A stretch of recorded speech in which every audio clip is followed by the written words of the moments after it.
muy pocas veces, pero muy pocas veces compramos agua mineral. Es abrir la canilla y disfrutar, hacer mismo, vos sabés que salí a correr y me dio calor en un momento, tenía sed, y había una señora regando y le digo, señora, disculpe, no me convido un poquito de agua y tomamos de la canilla. Eh, Hablamos de nuestros glaciares, de la importancia que tiene, y la semana que pasada se aprobó una ley que a muchos nos dio miedo. Y para saber un poquito más de esto, vamos a hablar con alguien que entiende de verdad. Se llama Agostina Rossi Serra, es bióloga, representa a Greenpeace, es especialista en biodiversidad, forma parte de un equipo de campaña justamente de esta fundación en la República Argentina. Y queremos saber de voz de ella qué está pasando, qué tanto miedo tenemos que tener sobre todo esto, ¿no? Porque siempre se ha hablado, yo era pibito, Agostina, y previo a saludarte, te cuento que yo era chiquito y nos decían la guerra del futuro será la guerra del agua. ¿Cómo andás? Checho Regui te saluda, ¿todo bien?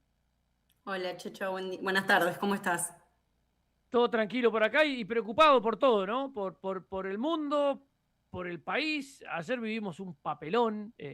La verdad que uno puede estar a favor o en contra de algo. Yo tengo mi postura clara y nunca va a ser a favor de la derecha. Pero lo que vi ayer no me gustó nada. No me gustó ni los que agredían al presidente, ni un presidente recontra sacado, y mucho menos lo que pasó la semana pasada con la reforma laboral y con lo de glaciares. Así que tenemos para agarrarnos de todos lados para andar preocupados últimamente. Sí, lamentablemente, bueno, como comentabas vos, el jueves la ley de glaciares obtuvo una media sanción a su reforma. Para contarle a la gente que tal vez no lo sabe, nosotros tenemos una ley de glaciares que fue sancionada hace 15 años ya, en un contexto de crisis climática que cuando se pensaban en los efectos de esa crisis, las cosas que estamos viendo hoy 15 años después, se creía que iban a pasar en 30, 40 años. Entonces fue una ley de vanguardia porque se adelantó muchísimo a qué, a la protección del agua, que como mencionabas vos, es un recurso vital e indispensable para todos nosotros. Esto que mencionabas de la guerra del agua a mí me hizo acordar que hace unas pocas semanas salió un informe internacional que dice que el mundo está en una bancarrota hídrica. O sea, falta agua, se consume más agua de la que se regenera, ¿sí? O que se produce.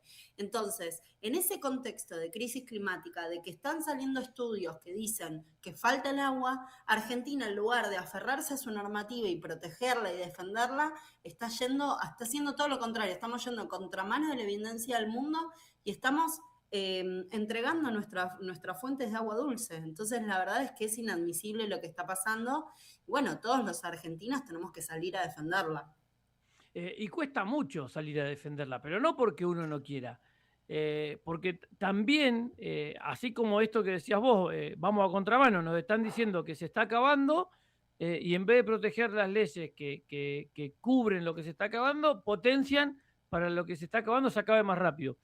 Y con el tema de la protesta pasa lo mismo, o sea que, ¿cómo salimos a proteger, a protestar, si los que nos protegen nos fajan, ¿no? Y pasó la semana pasada, le pasa a todos los abuelos los miércoles, y la semana pasada la protesta de Greenpeace pudo haber tenido de todo menos de violencia, en la liga hasta un camarógrafo. Sí, nosotros, bueno, ese día de la sesión en senadores, temprano en la mañana llevamos adelante una actividad que fue igual a las que hacemos siempre, en el sentido de que fue pacífica y no violenta. Esta actividad no fue la excepción. Si alguien no lo vio, después lo invito a que busquen en nuestras redes lo que hicimos, pero básicamente accedimos a las escalinatas del Congreso para desplegar un cartel con un mensaje súper disruptivo, pero el objetivo era que se hable del tema, que la gente supiera qué era lo que estaba pasando ese día en el Senado, que se estaba votando la reforma de nuestra ley de glaciares. Pero la actividad, ya te digo, como te mencionaba antes, fue una actividad pacífica, como todas las actividades que llevamos adelante, eran solo 12 activistas que en ningún momento tuvieron intenciones de hacer más de lo que se hizo, o sea, lo que se vio es lo que se buscaba hacer.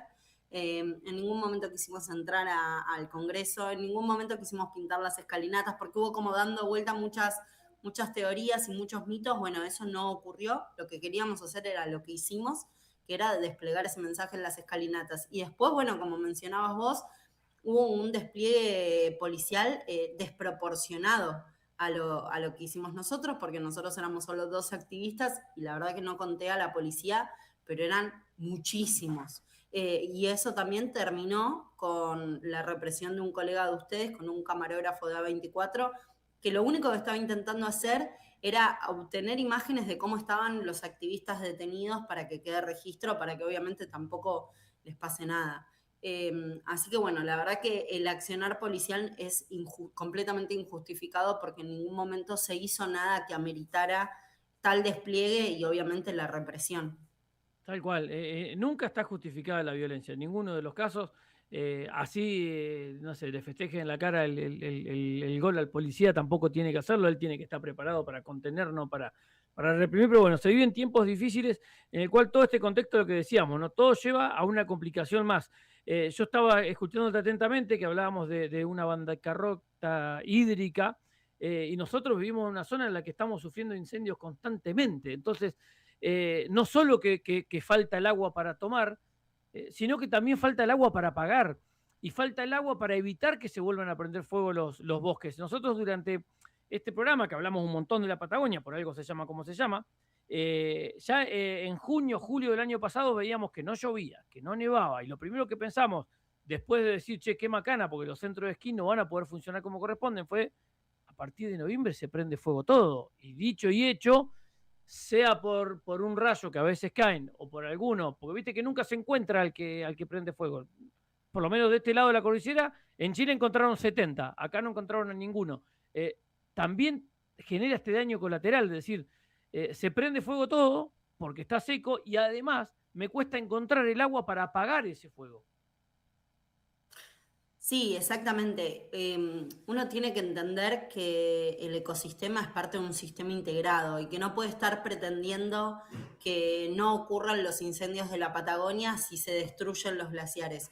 O sea, para la regeneración, por ejemplo, de los bosques patagónicos, de estos últimos incendios y también los del verano pasado, que fueron dos hechos históricos en el sentido de la magnitud y la gravedad de los incendios, se requieren también ecosistemas sanos y eso incluye a los glaciares y al ambiente periglacial.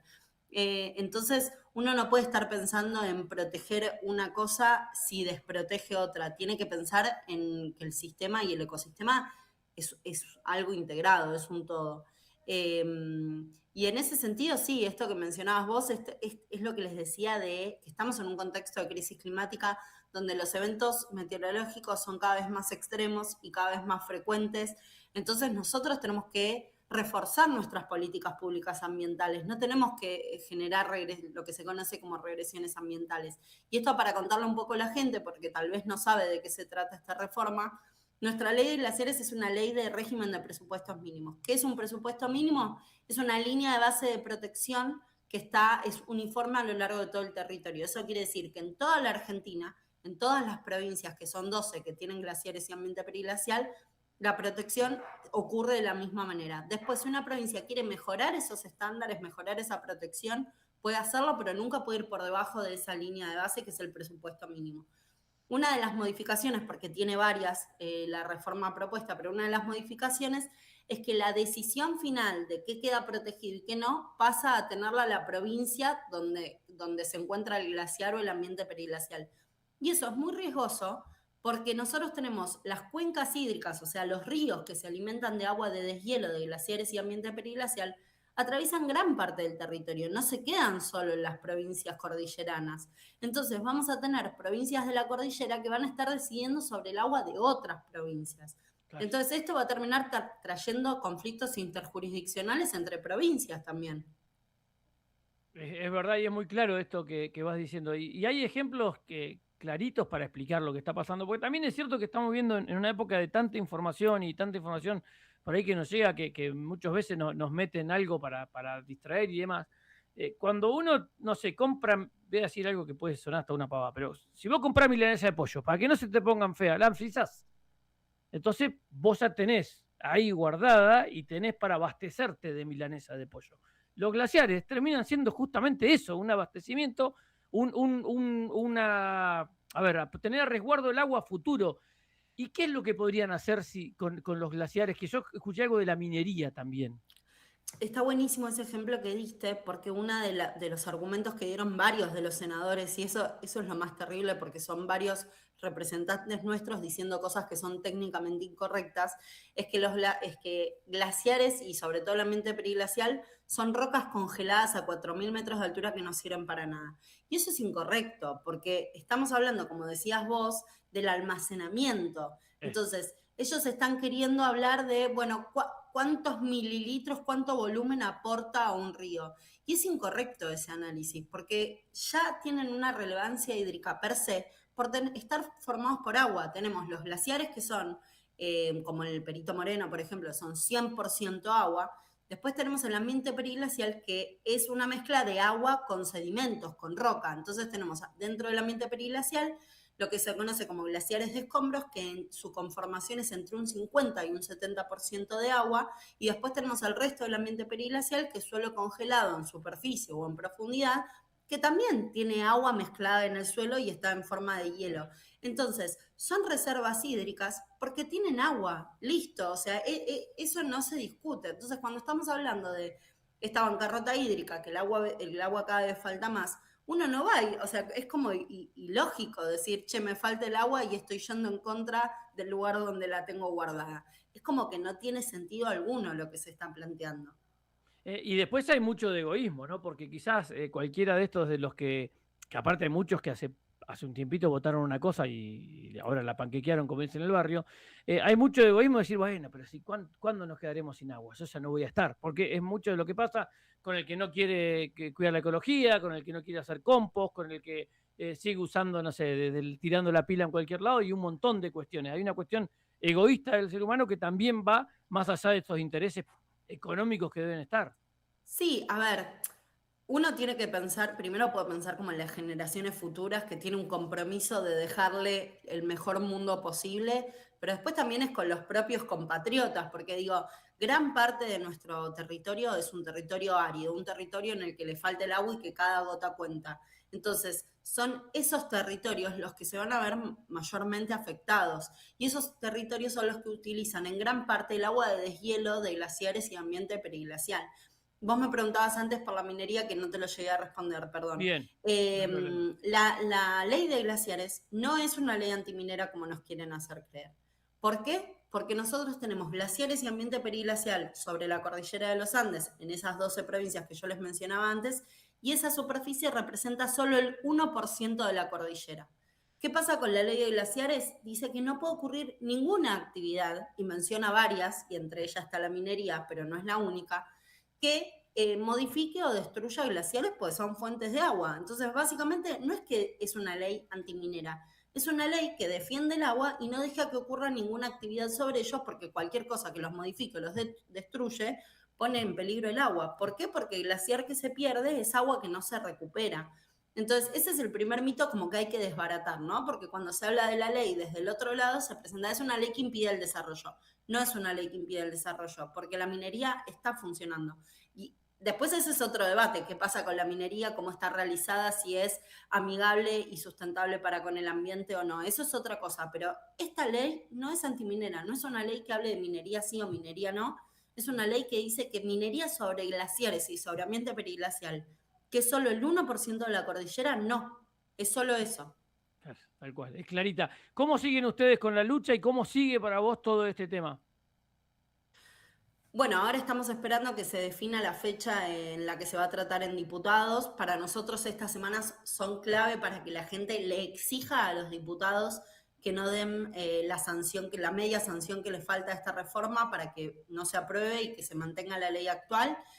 Así que estamos siguiendo el calendario legislativo y obviamente seguimos con nuestras actividades en la calle. Invito para eso a la gente a que ingrese a nuestras redes de Greenpeace Argentina, que pueden ver lo que vamos llevando adelante. También pueden conocer un poco más de los motivos por los cuales esta ley no puede ocurrir, porque acá nosotros tenemos que charlar rápido, pero hay mucho para sacar del tema. Así que pueden conocer un poco más y también que ingresen a salvemoslosglaciares.org, que ahí está nuestra lucha particular con glaciares. Agostina, ha sido un placer escucharte, conocerte y el programa a disposición para sumarse a esta lucha y para cuidar lo que tanto necesitamos, que es el agua. Muchísimas gracias. Cuando quieran volvemos a charlar. Un beso enorme.